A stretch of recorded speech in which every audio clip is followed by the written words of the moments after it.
This is Andrew, and this is Keen On, the daily now.tv chat show with some of the world's leading thinkers and writers. Hello, everybody. It is March the 31st, a Sunday, 2024, the last day of March.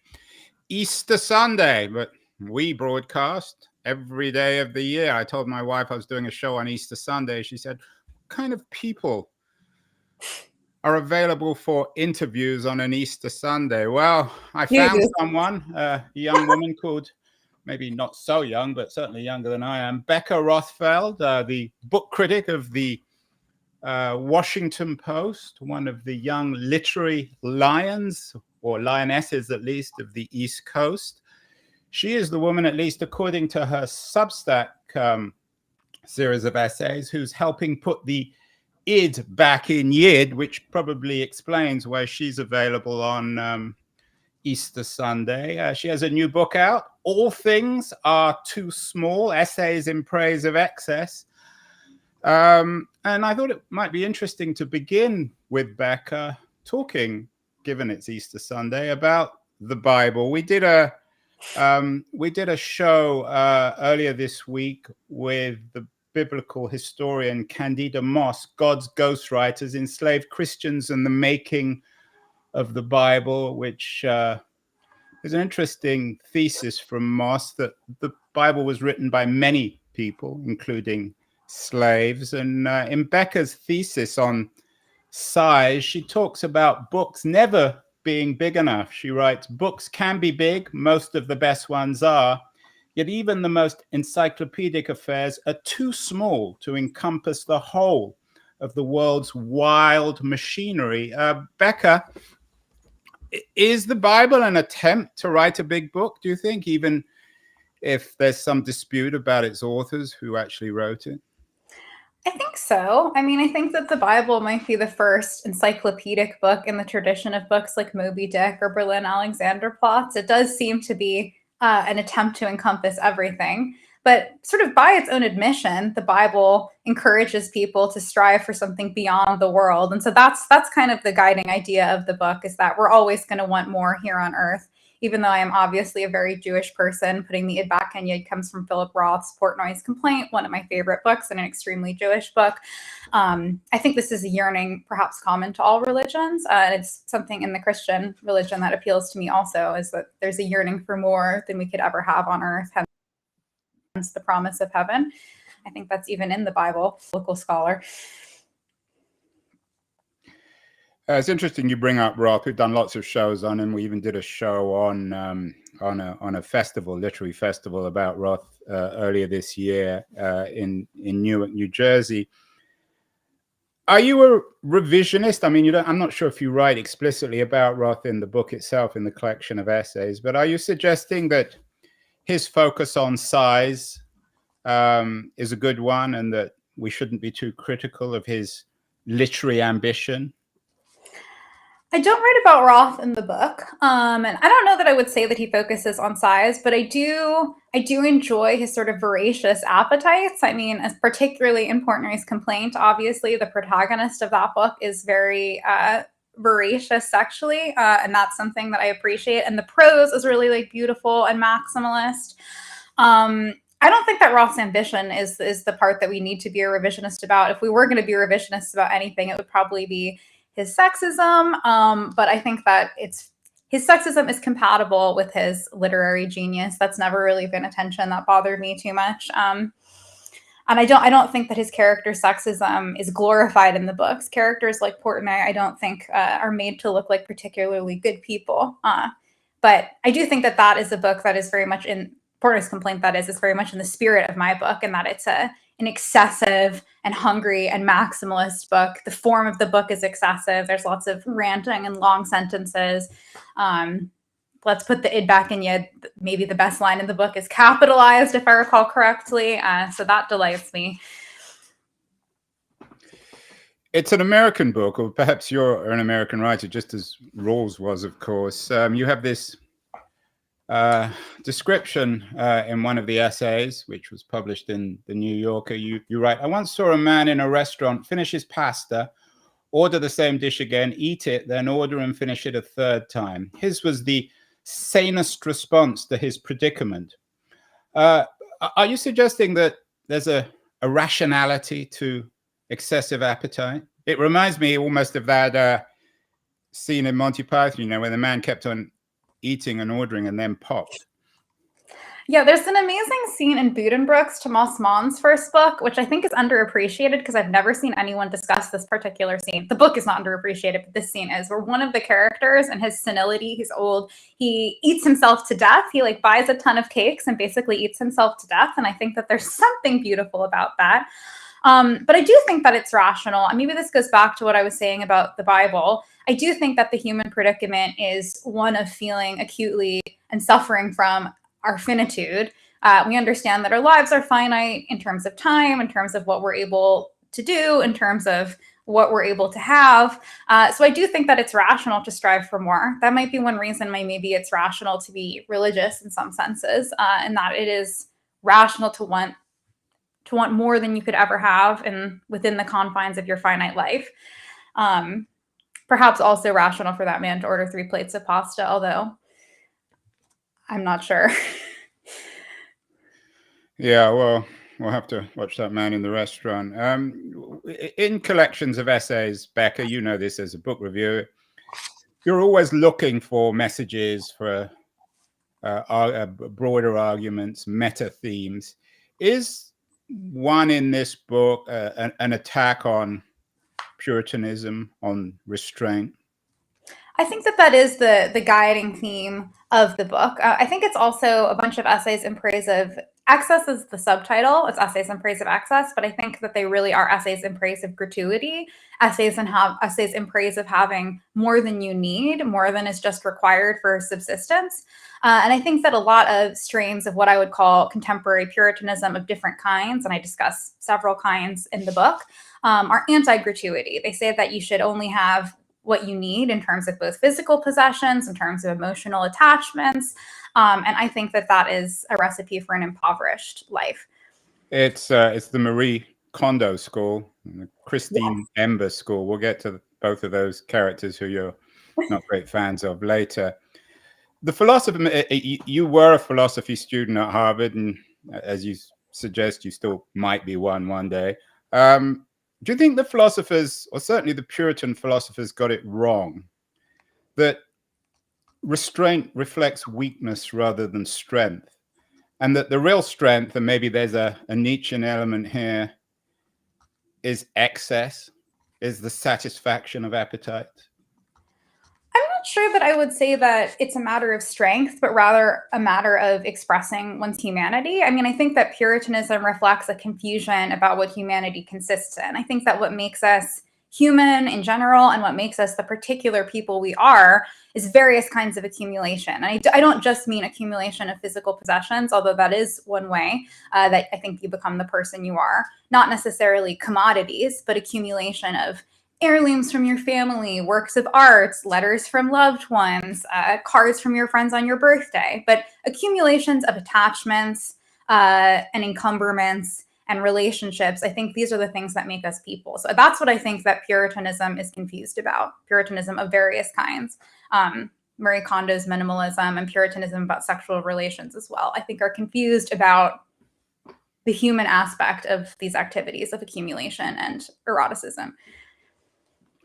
We know then what we don't like about the American tradition. It's the little city on the hill, at least according to you. You don't put it quite in those terms, but that New England tradition of Puritan settlers. Is there an American tradition that you look back at, if not with nostalgia, certainly with gratitude?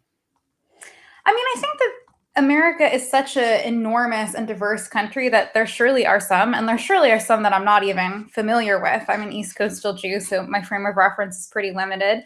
It does seem to me that many aspects of the Black tradition in America are much more the kind of thing that I have in mind, like the tradition of jazz music, New Orleans is a insane place that's super excessive. Things like Mardi Gras might be more in line with what I have in mind. I'm not super familiar with the West, places like Colorado. Those places are physically excessive in that they're enormous and there's enormous mountains. So that might be more in line with what I have in mind.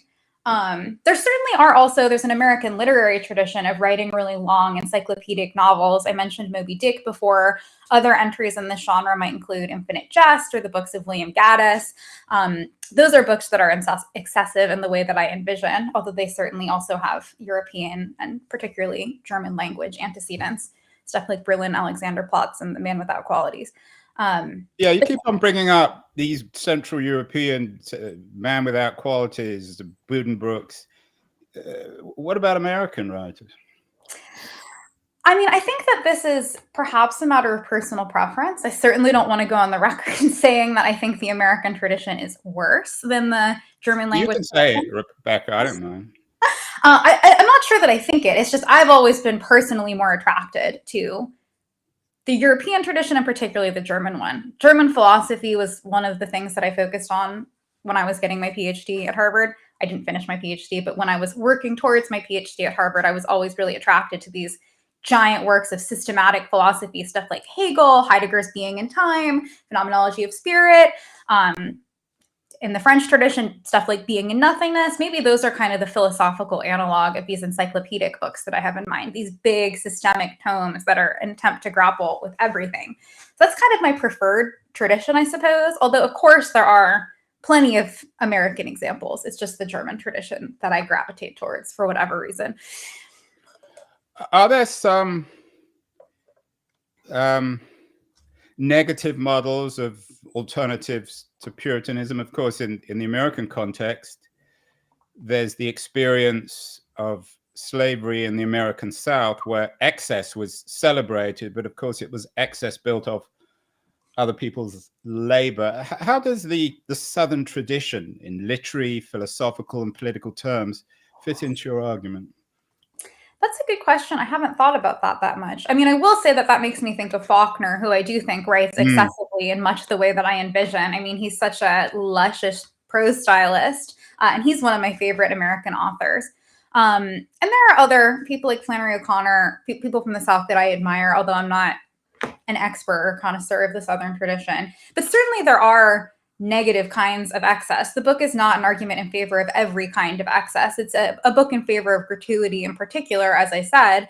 And so, I mean, there's many examples spring to mind, many American examples. I mean, just accumulation for the sake of accumulation, rampant capitalistic accumulation, certainly slavery. I mean, another artistic strain, which is obviously less abhorrent than slavery, but I think is another example of bad maximalism, is Marvel movies. A lot of these really pointlessly long, really over the top action movies that are really popular in America and are made in America. The Dune movies may be another example. I think that they're pointlessly excessive. There's nothing glorious about it.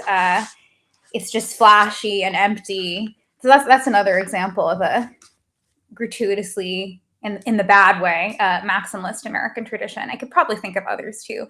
Yeah, it seems as if American history is made up of excess. First we had slavery, then the excess of the Civil War, then the excess of the late 19th century, and then, of course, the 1920s. Perhaps the great critic of excess in the early 20s was Fitzgerald's Gatsby. What would you make of that? I mean, wasn't he warning against excess? Wasn't he in favor of restraint? Wasn't that perhaps a brilliant polemic against excess? I mean, I guess it's interesting that I think that maybe there are two competing American traditions. And of course, I'm generalizing because, again, it's such an enormous country with so many divergent subcultures. But there is, on the one hand, this culture of Puritanism, which, although it is geographically localized to the East Coast, I do think that there is a sort of Protestant ethos that is in some ways nationwide. And then on the other hand, there are these pockets of kind of crass commercialist excess. And I wonder if even when there are moments of excess in American culture, they're kind of guilty in a way. There isn't an embrace of spiritual or artistic excess. There's just capitalist accumulation that's kind of always apologizing for itself and also rooting itself in what Weber called the Protestant work ethic. One of the essays that I cite in my book, which is really good on this topic, is this essay by William Gass, the American critic, who's another great example of an excessive writer. He writes stylistically, it's so rich. It's like eating like a decadent chocolate cake or something to read him because he's such a rich writer. And he has this essay called Simplicities, where he kind of talks about like the American fetishization of the simple, plain spoken, farmer type of person. So I think that there's always been a skepticism in America of artistic excesses, or even of intellectualism. It's in some ways a very anti-intellectual culture, although of course that's generalizing. There are obviously exceptions and so on. I also think that at this moment in particular, there is an emphasis on minimalism in lots of aspects of American culture, maybe not unique even to American culture because these are homogenizing trends and global trends. But even if there were other periods in the past where that wasn't quite as true, I think that that's certainly true now. Do you think that this fashion for minimalism, the popularity of people like Kondo and Ember, reflects a kind of guilt of the American elite class on the two coasts about inequality? It's a kind of, I think you wrote about this, a compensation for inegalitarianism, and that we're not comfortable perhaps with the world we live in, so we embrace minimalism, which levels the playing field, but of course it's not really a level playing field. Yeah, I definitely think that that is a huge part of what's happening. I mean, in the book, I say that this is something that people on the left, and I consider myself on the left, do a lot of the time. And I guess I'm doing some psychologizing and imagining why they're such proponents of cultural egalitarianism. But the argument is that because we on the left have failed so miserably to secure political and economic egalitarianism, we overcompensate by trying to enforce egalitarianism in the cultural realm by insisting that things like Marvel movies are just as good as works of high cinema or whatever. And so it's a compensatory mechanism. But I hadn't considered, and now I am considering, and I think it's quite plausible, that also people more on the right or wealthy, extravagant people might also be enforcing cultural minimalism out of a sense of guilt. That seems like the complementary gesture, I guess. We are attacking today on Easter Sunday, perhaps an appropriate day for this, attacking all things small with my guest, Becca Rothfeld, the book critic of the Washington Post. Her new collection, or her first collection of essays, All Things Too Small, has been really brilliantly reviewed. It got great reviews in the New York Times, and particularly in The Guardian. I want to take a short break to thank our friends at Liberties, wonderful new publication, a quarterly journal of culture and politics, for helping us bring amazing guests like Becca Rothfeld on Easter Sunday, going to run a short feature on Liberties, and then we'll be back with Becca to talk more specifically about the crisis. I think we touched on it in the last part of our conversation, the crisis of liberalism in the context of her thesis, and what are we going to do about it? So don't go away, anyone. We'll be back in a second. News, the noise, there is nuance, insight. Liberties is not just a journal of ideas. It's a meteor of intelligent substance. It's the place to be for engaged citizens. Politics, opinion, substance. Liberties is a triumph for freedom of thought. A quarterly of urgency, of cultural exploration, of intellectual delight, of immaculate prose. It's invaluable. Subscribe now or find Liberties at your favorite bookseller. And you can subscribe to Liberties at libertiesjournal.com. We are speaking with the acclaimed essayist, Becca Rothfeld, the author of a wonderful new collection of essays, All Things Are Too Small. She's also the book critic on the Washington Post. Becca, you had a really interesting piece last July, about conservatism, arguments for an unmodern America. People like Patrick Deneen, who's had many invitations to this show, he never seems to come on. Don't sure if he gets my emails. But the essay is a good critique of Deneen and Amari and another new conservative. But I think the real interesting thing in the essay was your take on perhaps the crisis of liberalism in the context both of new conservatism and the way in which perhaps liberalism has retreated into the small. Is that fair? Or am I overreading your review? I mean, I guess I think that there's a crisis of liberalism insofar as I think that liberalism is totally misunderstood. And there's little bits of this in the essay collection, but it's also something that I just independently have tons of thoughts about because I was really into the liberal philosopher John Rawls in my PhD program. If we were in a room in my house, I could show you. I have like a giant portrait of Rawls. I have like a crochet doll of Rawls. Like I love Rawls. No longer there. Unfortunately, we have you in literary criticism rather than academic philosophy. We did a show on. We've done lots of shows on Rawls. We did one. I'm sure you're familiar with his new book, Daniel Chandler. Yes, I haven't actually read it yet. Society looked like on Easter. Every day is Easter for Chandler. He was trying to resurrect Rawls. What's wrong with Rawls? Why do you think Rawls is a sort of a symptom, perhaps, of our crisis? Well, I don't think that Rawls is a symptom of our crisis. I think that Rawls is great, but I think that he's totally misunderstood. I mean, I think that, as I was saying earlier in the segment, I think that we should have egalitarianism in the political and economic domain, and that having egalitarianism in those domains would allow us to be inegalitarian in the cultural or romantic domain. It would be less harmful to people to say your book is bad and this other book is better, or this movie is bad and this other movie is better. You should like these things and not these things in the cultural domain if there were a baseline of economic equality, because then even if there were differentials in prestige or acclaim or admiration, those things wouldn't have horrible effects on people's lives. So I think that Rawls is one of the most eloquent and ingenious exponents of a vision for political and economic egalitarianism that would allow for excess and maximalism in private life, even as there is egalitarianism and proportion in public life. And so in the beginning of the book, I talk a little bit about Rawls, where I say Rawls's vision for political community, I think, is a great one because it provides a good basis and background from which we can go on to pursue excess. You talk about, maybe we'll get to inegalitarianism in the cultural domain, but you mentioned inegalitarianism in the romantic domain. We had your friend or your frenemy Christine Ember, who I also think writes for the Washington Post on the show. Not anymore. She went to the Atlantic very recently. She's gone. Well, you're still probably a friend of hers. And we titled the show "Sex, Sex, Sex: Why We're Not Having It and Why That's Bad." Although she seemed to, I'm not sure she would necessarily agree. What is inegalitarianism in the romantic domain, Becca? And why is Christine Ember, why is she one of the symbols of what's gone wrong?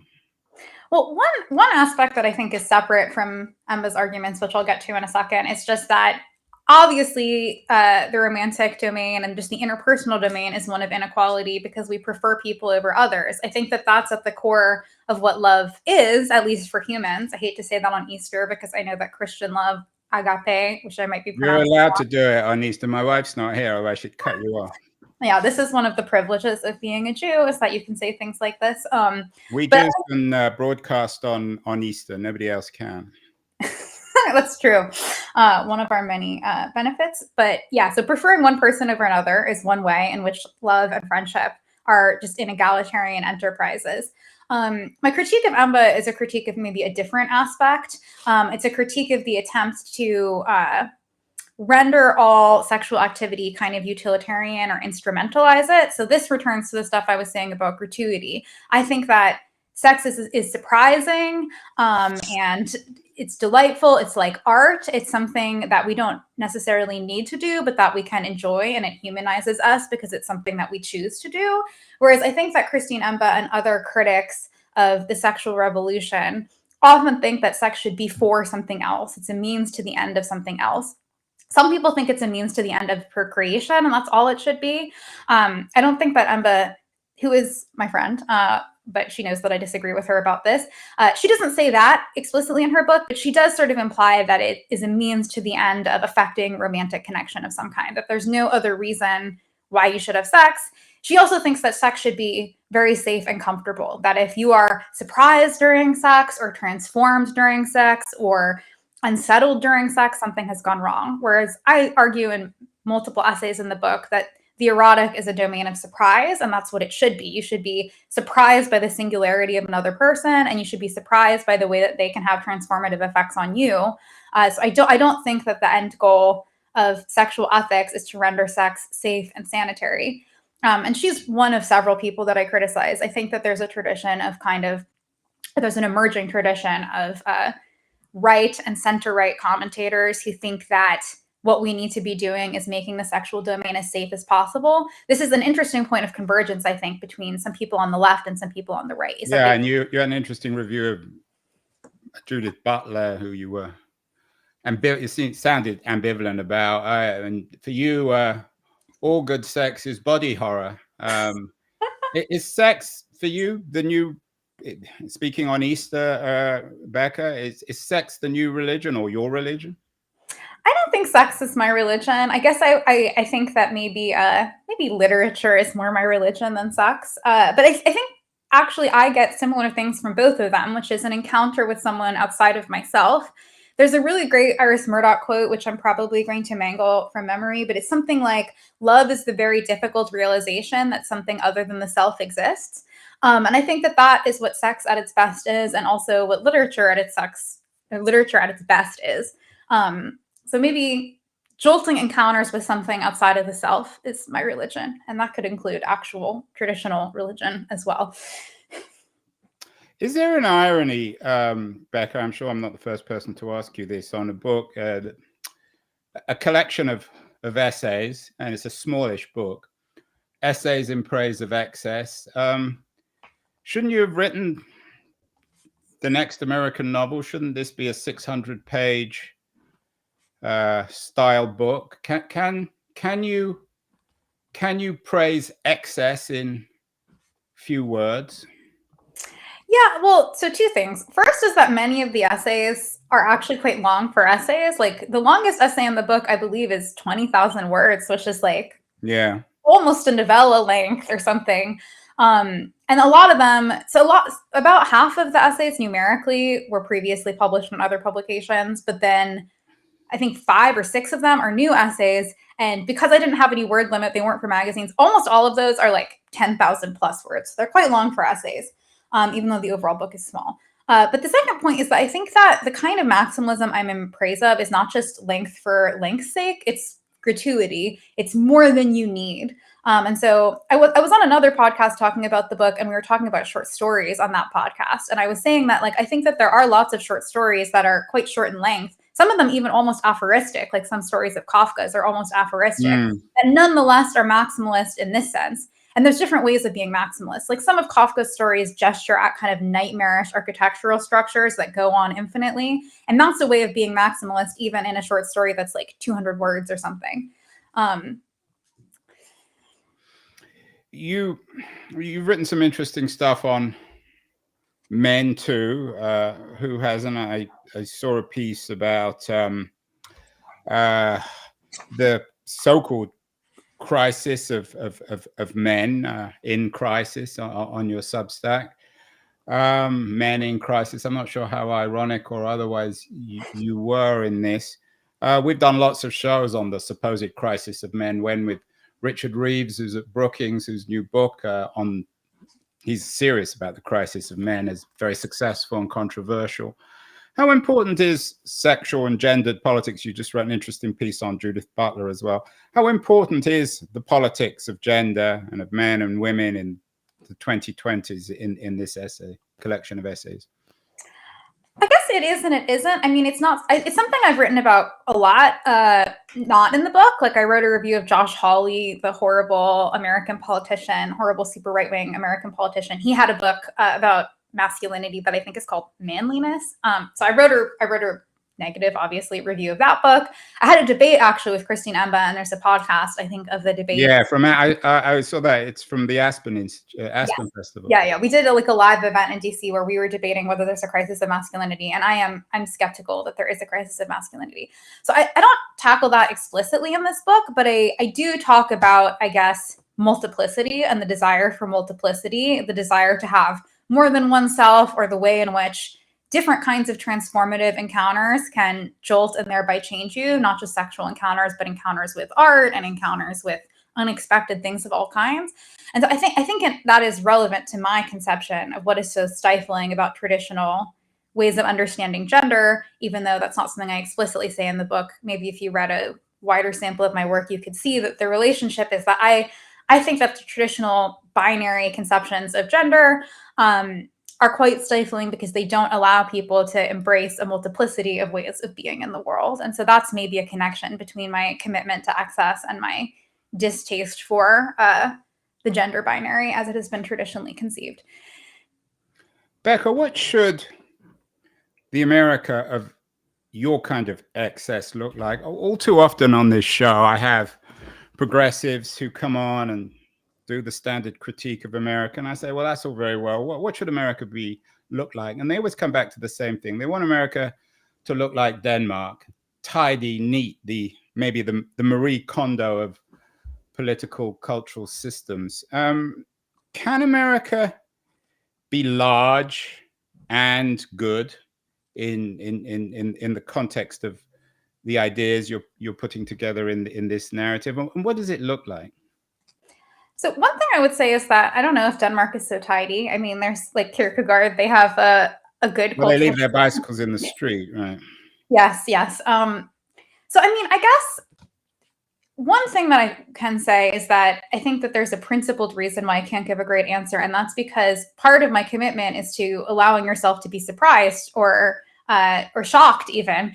And so I think if you were to lay out exactly what would emerge in the kind of world that I'm envisioning, that would eliminate the element of surprise that I'm so committed to. But I guess my vision for America would be Rawlsian economic egalitarianism, which is outlined, the way that you would go about that is outlined pretty extensively in Rawls's enormous book, Theory of Justice. And then I think that would allow for different cultural configurations to arise. So I don't think it's necessarily the case that having like a well-functioning social democracy yields a boring culture. And this book is more about what I wish culture would be like and less about what I wish the political structure would be like. So I wish people would not throw away all their belongings the way that minimalists and decluttering people like Marie Kondo counsel them to. I wish that they would keep their mementos, keep their heirlooms, keep pieces of art in their houses, have tons of books in their houses, as I obviously do. Marie Kondo, at her most ridiculous moment, actually counsels people to throw away all of their books, but cut out the lines that they like and keep them in a dossier of preferred lines, which is so crazy. Or that people would have crazy sex and explore lots of different forms of gender presentation. Mindfulness is another thing that I really don't like. There's a lot. Yeah, nobody likes mindfulness. Yeah. Well, some people do. I mean, I don't even think the mindful people like mindfulness. I feel like every doctor is like, you should do meditation. I mean, I'm a very anxious person, but that's how I like it. But I wish that people would not do mindfulness. I wish that people would just like have obsessions and fixations. So a lot of my vision is for, I guess, interpersonal and cultural life. And I wish that there were more ambitious works of art. I think another relationship between economic egalitarianism and the aesthetic culture that I envision is that if there were more economic security, there could be more works of experimental literature or film that might not succeed in the market.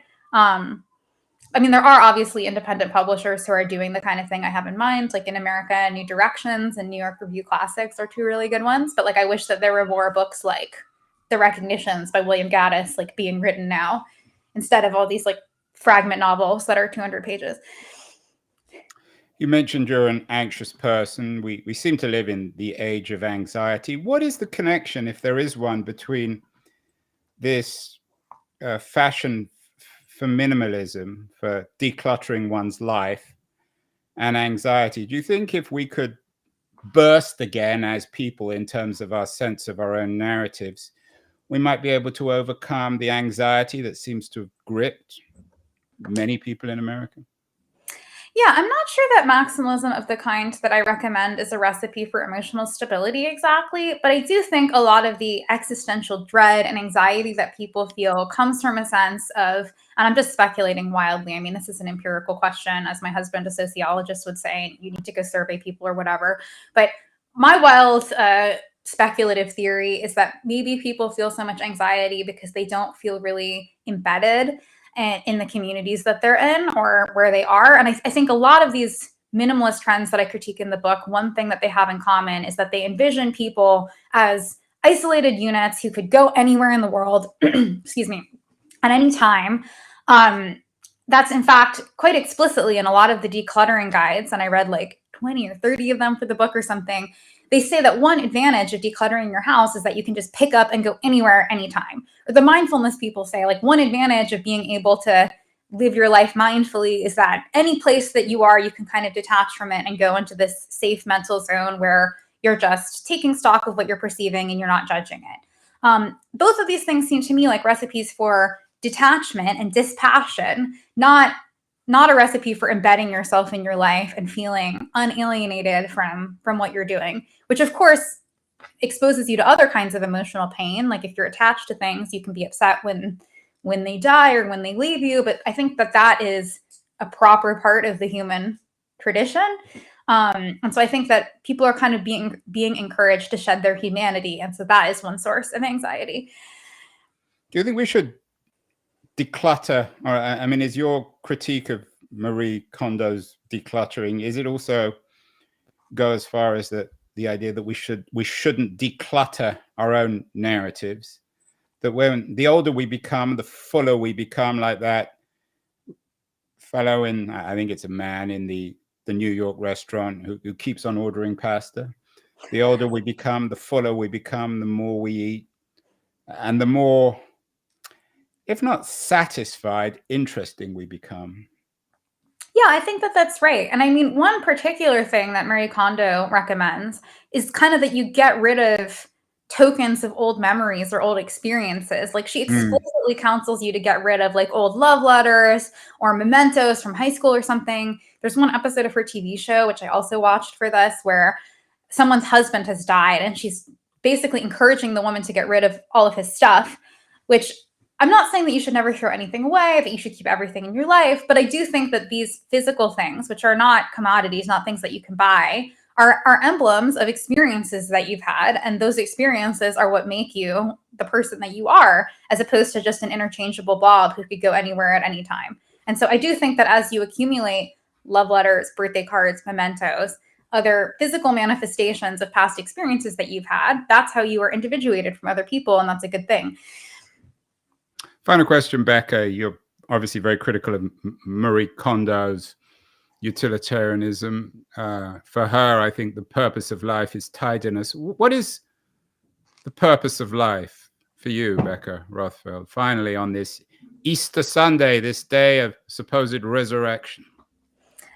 So I guess as a liberal, as a Rawlsian liberal, I don't think that there's one answer for everybody. I mean, part of what I love about Rawls is that one way in which Rawls is excessive, which is maybe underappreciated, is that his vision for political life is that everybody defines and pursues their own vision of the good. So it's like a cacophonous multiplicity of visions and traditions, all within one polity. And so I think that's the kind of society that I want to live in, but that means that everybody is in the business of figuring out what they think the good life should look like.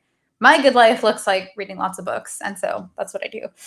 And of course, for the Rawlsian version, we all operate in this veil of ignorance, so we have no idea that we're going to work out well, so we want that safety net, right? Yes. Yeah. I mean, although I think that for him, that's like a device to figure out, that's a thought experiment to figure out what the society should be like. But then when you're actually living in the society, you do know who you are and you're an individual person and you can formulate your own community according to your own commitments. And that will yield, I think, like pluralism in practice, which I think is